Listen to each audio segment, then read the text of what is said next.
Good morning. Back at it again. Bill will be here in a little bit. It's almost actually the afternoon. So Bill will be back in a little bit. Everything's exactly like I left it last night. Lifters are ready to go. So the first thing I'm going to do is clean up a little bit. Got a whole bunch of fluid in a pan underneath here. Probably push the truck back, sweep up a little bit. Just get ready to start digging in and finish tearing this thing down, and then move to the heads. Yeah, so I'm just gonna dig in, and Bill will be here shortly and see if we can get this thing knocked out. All right, we get cleaned up, so get the truck up on the lift here, and I'm gonna drop this pan as much as I can, which really you can see is not very much at all. So this truck, unlike the Blue 78, I'm using eBay motor mounts, and if you look here, the oil pan is lower than the cross member. That's not really a great thing. In this truck though, it's not a huge deal because it's not nearly as low to the ground as the Blue truck, so it was never really an issue for me. When I do go to do air conditioning, it's going to be an issue because the compressor goes here and the frame won't clear and all that fun stuff. So anyway, that's for another time. So for now, this is the oil pump, and in order to take the oil pump out, I don't know if it can be seen, but there's a bolt inside here that holds the oil pickup tube on that goes down into the bottom of the pan. So I can't pull this pan completely off because the cross member's in the way and the crank actually sticks down a fair amount, so that won't clear all of that. The only way to do that would be to jack the motor up or undo the motor mounts and put a crane on the top and pull it up. I'm not going to do that either. So I think we should be able to get away with pulling all of the pan bolts and letting it drop just enough and go back enough that I can get to the bolt for the oil pump, and then we reassemble. So 10 mil, grab a wrench. I put all my tools back. Now I can find them. Here's a 10 mil ratchet.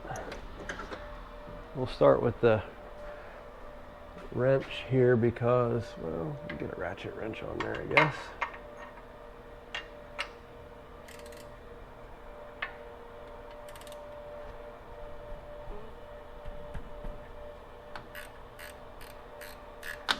There's oil and coolant all over the place. Just soaking it up as I go along here.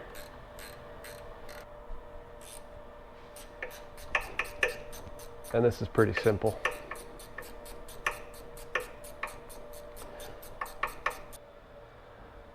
Okay, so once I get in and loosen the rest of these, this thing will start to drop.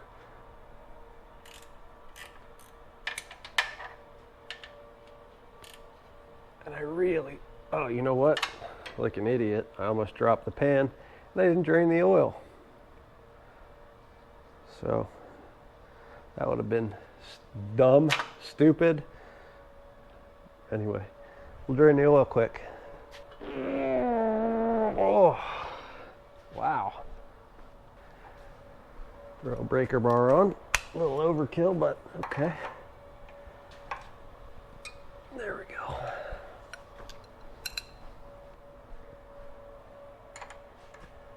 Okie doke. Oh.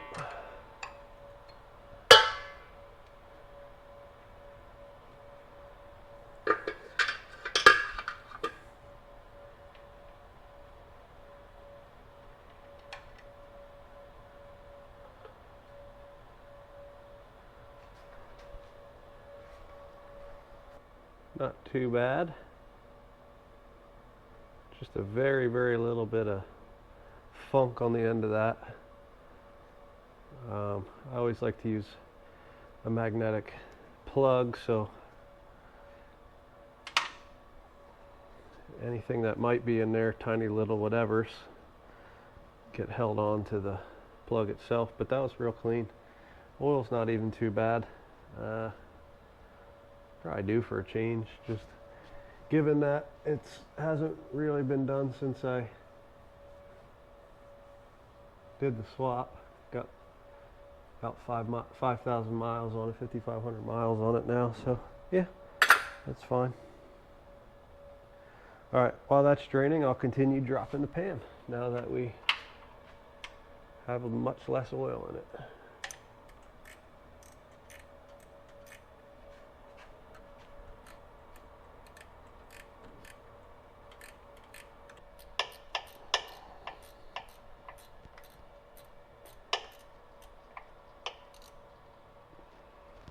All right, I think what I'm going to try here, I wasn't going to do this because, I don't know, I guess I was just being lazy, but I shouldn't be lazy. But I got all new tie rod ends, tie rod links, so they should be replaced anyway.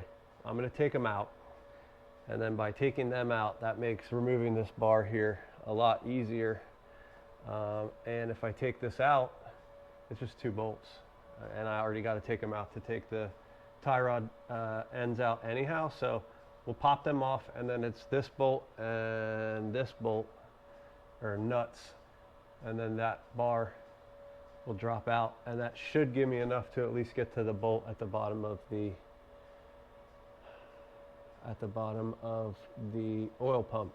If I used the Tejas mounts, it would be high enough. I'd be able to drop the pan enough, whatever. I don't have the mounts here. I'm not changing them right now. It's a whole thing. So I'm just going to remove those tie rods on both sides. It'll go for an alignment, whatever. Needs to be done anyway. So yeah, I'm going to take all that apart now. All right, Bill's here. Hey, good afternoon. I've got the oil pan dropped. It was dropped just enough that I could get that bolt out of the bottom of the pickup tube. We have gone over the directions for the Melling high volume oil pump, and it says that I need to use this green O-ring. That's very, very important to make sure you use the right O-ring. The black one it comes with, or the blue one from factory, is bigger inside diameter, and you'll get oil blow by from the pickup tube, and it just won't make it through the motor, so you'll have low oil pressure. This is not a displacement on demand or active fuel management engine, so it does not need a bypass done for the oil filter. I can replace the spring on the inside of the filter housing, but I'm not going to. It's fine. But the AFM or DOD motors do have a piece on the inside of the pan that should be bypassed or deleted, blocked, replaced, whatever. So I'm going to continue using the timing chain cover gasket that's here. It's new, 5,000 miles on it. I've got a new O-ring on. We're going to reuse the oil pan gasket, and right now we're going to get the cam in, the cam plate. We'll get this turned to top dead center. There's a, on the front of the crank there's a red dot, and on the front of the cam there's a dot, so you line those up and you're at top dead center. Also very easy to tell because we don't have any heads. So when this cylinder is at the top, that's top dead center. So we'll be able to tell all that stuff real easily. So then we'll put the chain on, and then the oil pump, get it back in the air, put the bolt in for the oil pickup tube, put the pan back on, and then we'll move on to heads. Sounds good. Cam first. Right? Yep. Let me get some gloves. What you don't want to do is get dirt and dust all over your cam as you're sliding it in. The bearings are pretty tight tolerance. A little bit of dust will be okay, but we can avoid it by wearing gloves and covering the cam in oil as we slide it in.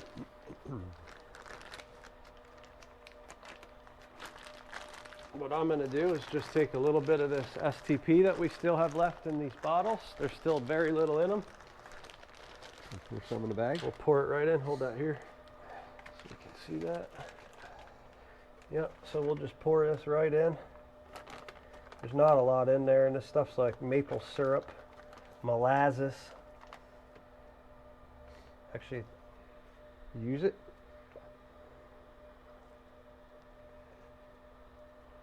I guess this one was pretty empty. Here, there's a little in there. There you go. I'll put it in my hand, and I'll grab this. I'm not letting go. You got it.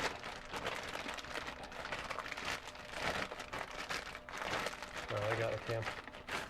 That's the last part you want to drop. You don't want to drop your cam. Everything else will survive. A cam sometimes will break in half, 3 or 4 pieces. Well, the old ones would. New ones, maybe not. So we'll get this thing nice and greasy and oiled. Whoa, truck's moving. I'll hold the truck while you put that in. The dowel pin here and the 3 holes for the bolts go in the front. You can see here it is a BTR Red Hot 221 24X 619, 617, 113 LSA with a little chili pepper for red I hot. love it. Red hot chili pepper. All right, so it's all oiled and greased. Chili pepper first. Chili pepper first. Hot end always first.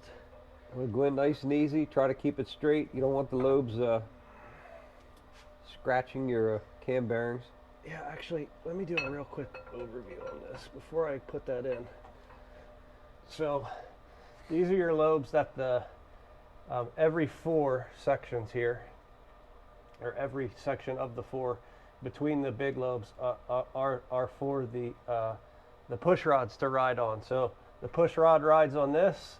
As this spins, you can see the lobe is higher here than it is here. The roller So- lifter. Yep. So as it spins, the lifter pushes. I'm sorry. The push rod pushes the lifter, which opens and closes the valves as this spins. So these are very specifically engineered and timed so that they're opening and closing at exactly the correct time. The lifter pushes the push rod. Yes, sorry. The lifter Yeah, pushes we got the it. push rod. Yes. We know how this works. Which opens the which pushes the rocker, which opens the Yes, valve. yes. And so all the big ones between these 4 sections are where what rides on the bearing. That's So, like the main journal of a crank. It's center Right. line, and these are all offsets, and that's what makes everything go up and down. and so what you don't want to do when you're putting this thing in is just jam it in and knock one of your bearings out, or scratch the bearings, or maul the crank, or the cam rather. So you have to be real careful, and it's very hard because this thing's heavy. So you know, you got to slide this thing through one bearing and then get to the next one. Once you get to that point, it becomes fairly easy until you get all the way to the end. Then all that weight's on the back and you're trying to push it through, and there's just enough clearance that it's not exactly lined up. So you just have to be very careful. Some guys will just put bolts in, or they make a tool that goes in. Last night when we pulled the factory cam out, we just used a pry bar in the big hole. You can also get your finger in there enough too. So Just to give you a little leverage. just have to be careful. Take your time, that's all. See, there's 2, and now because the motor's tilted back, it just wants to keep sliding in. So you have to be real gentle. There's the next one. Whoop. And that one. And let me grab pry bar. Or Yeah, I think screwdriver. that's what we used. This will go in the crank, and we just use that as a little leverage, and there you go. She pops right in like that. There it is. That's it. So now we got to line up our timing marks, and then we know it's timed. And then we put the cover plate on, the spring, the gear, sprocket, all that good stuff. So, well, as simple as that, really. Okie doke. So next up is the cam plate. This is where that timing mark is. Little tiny indentation right here. So that thing lines up with the cam, or the timing mark on the crank. There's a little red mark, which is also an indentation. As long as you line those things right up, you're at top dead center, which is super easy. Some guys still throw a timing light on them, but I trust that. I've never had any problems with it. So. Exactly. All right, let's grab the cam plate. We've got new bolts and a chain. So here is the new cam plate. Yeah.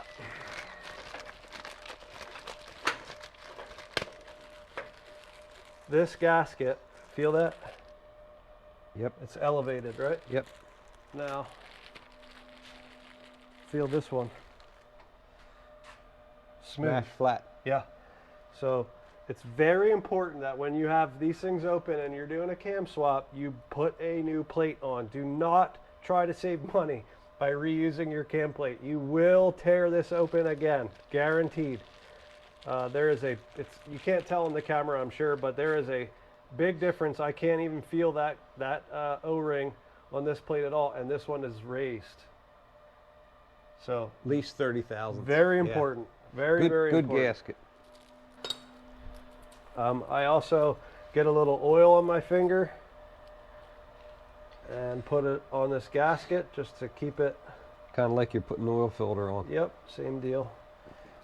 And the other thing I'm going to do, just to be sure we didn't get any schmutz, is clean off where this O-ring will go on the inside of the timing chain cover.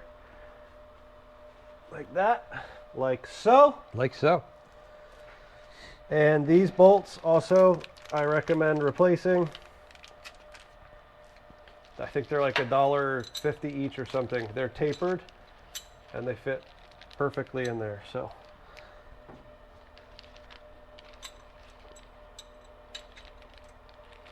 they also come with a little pre-Loctite on them. There you go. The Brian Tooley Racing stuff, it's really good quality, and I've never had failures, but I guess if you did, from what I've read and heard, they're really good to work with for warranty. You can call them up and say, hey, here's what I'm trying to accomplish. They'll tell you exactly what you need to order. They'll send you you know, not an invoice, an estimate with every part number for everything you need, all the way back to the torque converter. They really talk to you about like what your application is, how you want to drive the car or truck. Is it a drag race? Is it a street? How much power do you want to make? Will you go naturally aspirated or turbo or supercharged or nitrous? So they just, but all this stuff, it's the same, right? I'm using a Melling oil pump, using all the BTR pieces, the chain, all that's the chain I got from Brian Tooley Racing is actually a GM chain. The bolts are BTR cam bolts and cam plate bolts. So, but his prices, you can get all this stuff on Summit. It's MAP pricing, free shipping on Summit. It's fairly Now straightforward. these are Torx. Is factory Torx? Yeah. Okay. I I didn't yes. remember. I No, didn't actually, remember we us- didn't use No, we didn't use Torx. Factory was not Torx. torques for that. Yeah, you're right. Because look, the cam plate we pulled off is not tapered. Oh, that's right. That's right. That's the thing too. I believe the cam plate we got from him is for an LS3. Although I really don't think it matters. But yeah, so this was just regular bolts. These are Torx. Little change, that's all. So let me get a Torx driver.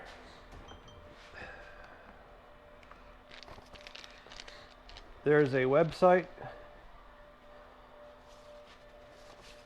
I can't remember what it is. Maybe ls1howto.com. That tells you torque values for everything. So I've already printed them out from previous builds. And they're the same for everything, essentially. So we'll just come through here and say camshaft retainer.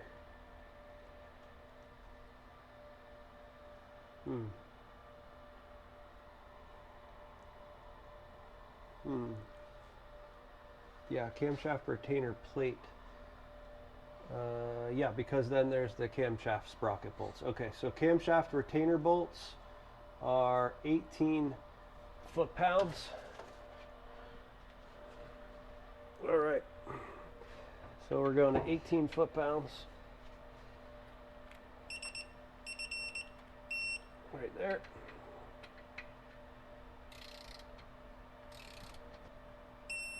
Right there. Right there.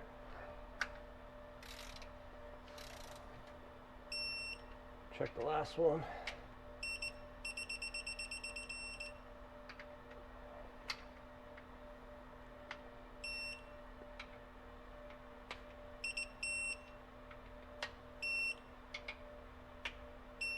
All right, we're good. Beauty. We'll keep the torque wrench out because from here on out, it's going to be our best friend, whether we like it or not. That's it. So GoPro's a piece of crap. Don't buy one. They overheat. The batteries die in about 10 seconds. I'm not even doing anything crazy here with the camera. Anyway, whatever. We now have the timing marks lined up, and we are going to the tensioner is on, torqued. So now it's time to put the timing chain on, and we've got the timing marks lined up so we know we're top dead center. You can tell too because obviously where the top of the piston is relative to the block. So I'm going to back these things off now. We just had them in there temporarily, and then I'll be able to get the chain on. Okay, here's these guys. Get the chain on the crank and pull the. Now we just got to make sure when we put this back on, she's aligned like that. And we put the 3 screws back, bolts back in. 26 foot-pounds.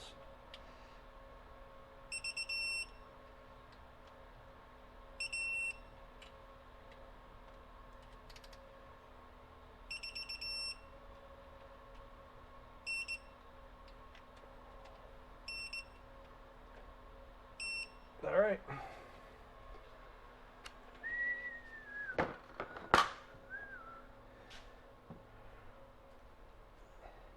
Yeah, that is nice. Yeah, it's a lot tighter than the other Absolutely. one was. Absolutely. So I feel good about that. Okay, this oil pump. This is a Melling high volume pump. It's very light, by the way. It's geared. There's a cam gear inside of here. That thing lines up one way with the crank, which has the same opposite gear. Some may call it male and female, but can't say that anymore. Let's leave gender out of this. And the thing about that, this specific pump, it comes with all kinds of different springs. So this is a blue spring, there's a black spring, there's a red spring installed inside, which is what it comes with. It also comes with a green and a black O-ring. We've already talked about that. The green O-ring from Melling replaces the red OEM O-ring from GM. If you don't have an O-ring on the pickup tube and you're not sure which one to use, you need to figure it out, because if you use the wrong one, you have a 50-50 chance. If you use the wrong one, you'll have no oil pressure. It'll bleed away your oil pressure because it won't be a seal. Right. So basically, it's very simple. If you have a collar on the end, on the very top of your oil pickup, or if it's tapered out to the top, that means you get the green ring, which from factory was the red ring. So tapered or collar, you get the green ring from Melling. I know because I had a red ring on there and I had no oil pressure problems, it was a green ring, but we checked it anyway.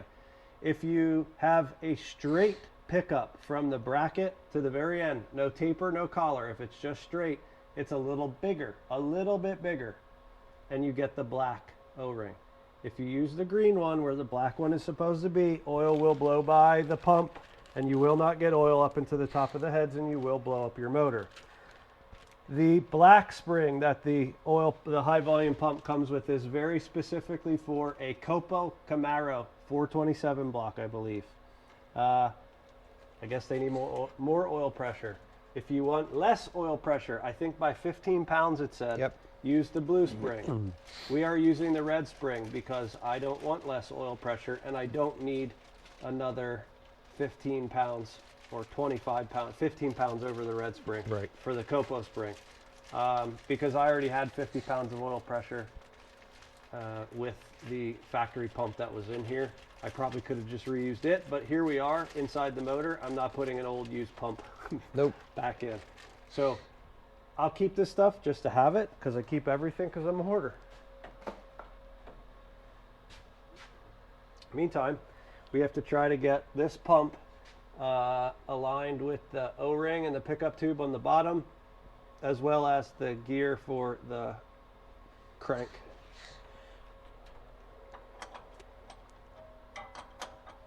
Unfortunately, once you unbolt that, once you unbolt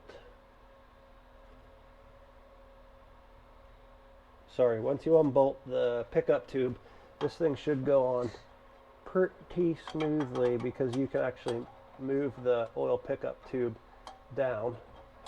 But I think the oil pan's in the way, so we got to put this thing back up in the air and push this on once I crank the back of the oil pan up again. So there's just not enough clearance with the pan and the gasket and this thing to get this on and get that in, and then I got to put a bolt in. It's not easy, but it's not terribly difficult either. No, we'll show you from the bottom. We need to lift the pan up. Yep.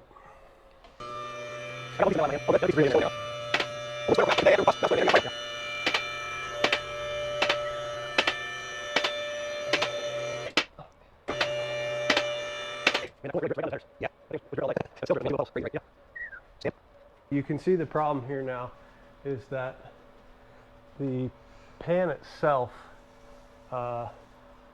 it doesn't allow me to get my hand in here to get the bolt that has to go through the bottom of the pickup and into the oil pump. So all that it took was, first of all, I had to take all that steering components off, and then Bill's going to slide a wood block underneath the back of the pan. We've got a tall jack stand here for the lift, and that's it right there. That's all I'm going to get out of it. And that's just enough for me to get my hand inside between the gasket and the pan, and, you know, not have to really fight it. It's also enough that now the pickup tube moves just enough, in theory, for us to get that pump on there. We'll find out if that theory is correct.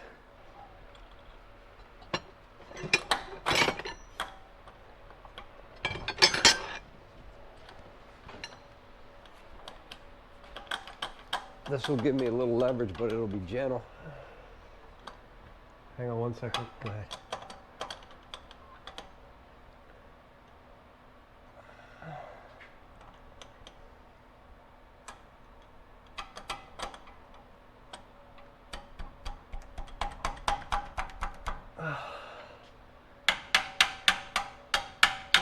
There it goes. You got it. Okay, we're on there now. And I got the pickup tube pushed up in. Woo! I'm sweating from that. You had to get the right combination of straightness and angle all at the same time. So the pump's on. Now I'm just going to throw those 4 bolts in. Actually, I think I'm going to actually leave them out, and I'll try to put the bolt. Yeah, or at least leave them loose. Yeah. All right, I got the gasket loose. All right, I got a few turns on that if you want to grab me a wrench. Yep.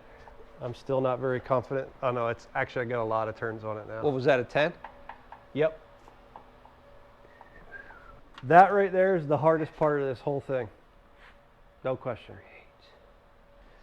This is one thing we will not get torque on.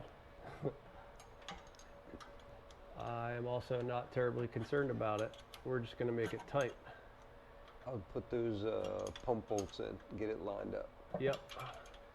We snug that I up. can see that the O-ring did not get crushed when I push that in. You do have to pay attention to that too.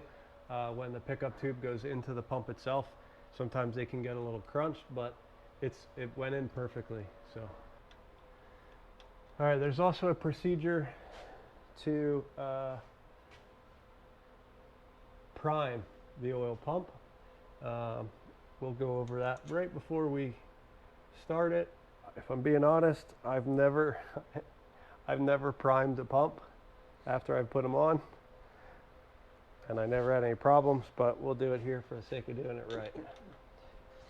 I know in the old stuff, we just pulled the coil wire. We would turn it over because you figure turning it over is about 20 to 30 RPM. Yeah. Where an initial fire up goes right to 800 to 15. So Yeah. There's a plug on the side of the block right here. You can pull that plug out. that's like an air bleed. Yeah, and then you pour oil in there, Oh, I and when the gotcha. oil pours out, it's primed. I got you.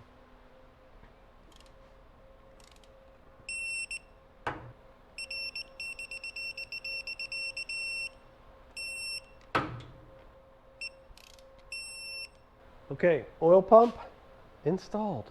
Now, do you have to tighten your pickup tube more? Your bolt? Yes, I do. Okay. I have not. I actually loosened it. Yeah, I thought we left that a little loose to allow the pump to settle. Let's get the Can I wrench. hold the pan back? Nah, it's fine. Okay.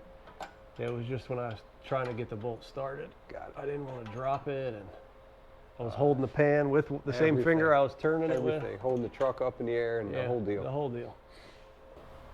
So since we're under here now, I am going to hit all of this right here with the little brake clean, because I am going to have to put a little bit of RTV sealant In the corners. in the corners, and then So squish pan that up. thing in there. Yep. So we're going to just hit this, just a little bit of brake clean in the corners, Yep. wipe it down, and that'll be it. We'll put the bolts back in, snug it up.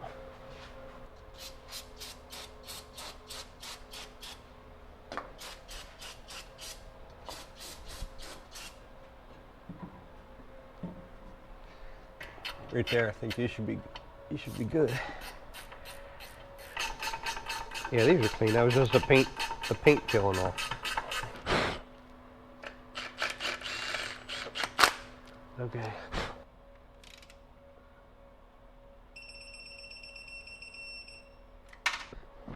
Why this thing's up in the air, we're going to put all the new steering pieces back on it.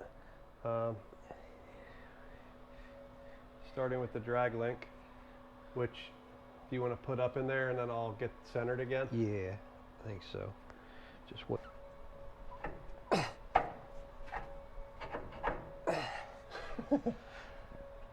There it is. The difference is your tie rod end. This is small. These tie rod ends are the same size as this, as you right here. Right. And I'm like, no, that don't fit in this hole. Wait a minute. All right, so we've got the old tie rod. Which one's this, for the passenger side? Yes.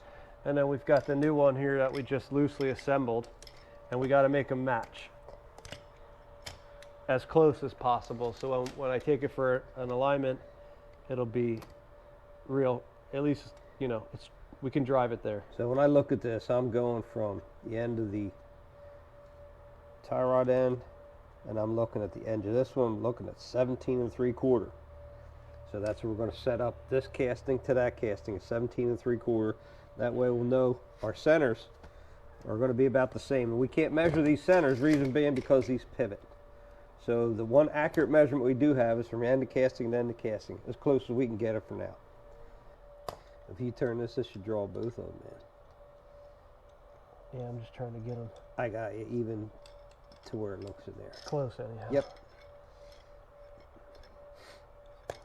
And then you can go ahead and turn that baby in, 'cause we got a ways to go. Yep.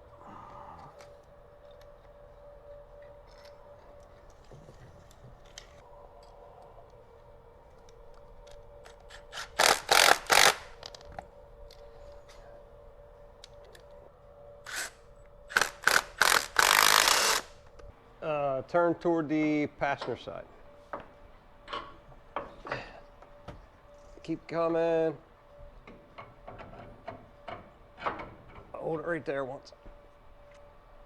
Or, as we say, launched.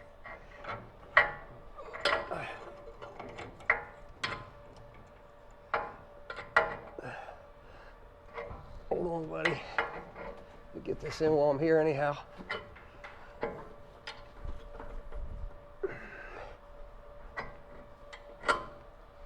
Okay.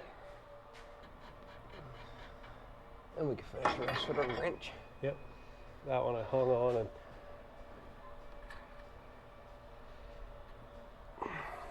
All right. We might be able to get that one in now, I think so. just with it turned like it is. So now we just repeat the same thing on this side. You don't need to watch. Bill's got this cleaned up, good as it needs to be. We went around, cleaned all that crap off. So for this. Okay, so you do have to be careful, and the right way to do this is to put a new seal in, but this seal isn't old, so I don't have a need to do that. And if you were putting a new seal on, you'd want to use this tool here. Basically, this tool is exactly the diameter as the seal. So this would go here, and this tool slides on the crank. You basically put this on, and then if you didn't have a seal, you'd slide this tool on, and that tool, it's billet, and it's very precisely milled. So it would allow for the cover to be dead center on the crank for that seal, so the seal isn't slightly off center and doesn't wear funny. But we're gonna just, you know, do the best we can here with what we have. And I'm just gonna put it on, because what happens is when you put the bolts in, there's actually a little play here. So all we can do right now is get it as close and as good as we can. And I'll basically just line it up with the paint, because I did this the first time when I put this motor together. And then when we pulled this off, the paint came off with it. So if I line this up with the paint that was on there and get the spots pretty well where they were before, it should be pretty close. Sonny, that seal will compensate for a lot. Yeah, exactly. And the seal will bend and Yep. twist as it needs to. Yep. And I know it's close enough. So the first thing we need to do is squeeze a little bit of this ultra black gasket maker into the corners.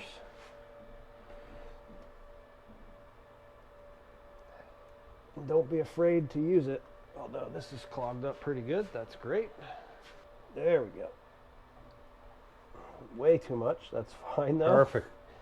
So the corner where I just put this is where the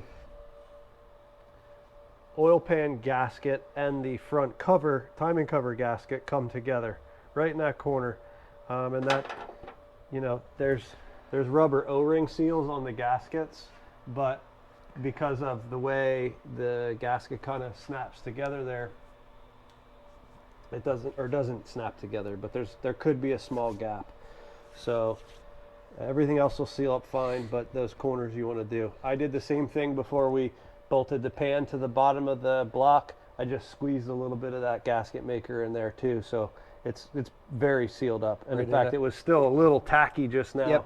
So everything Squeezed out of the front rails, and so that all meld together very nicely. Yep. So we'll throw the cover on. You got that? Yep. I'll grab our bolts. All these bolts get 18 foot-pounds, just like the other pan bolts did, except for the back ones. Oh yeah, it's pulling down now. Yep.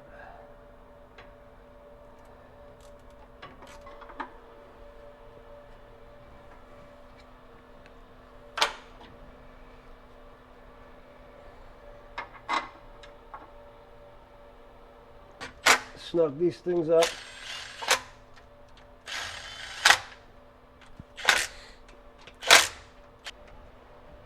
Keep even pressure all the way around it.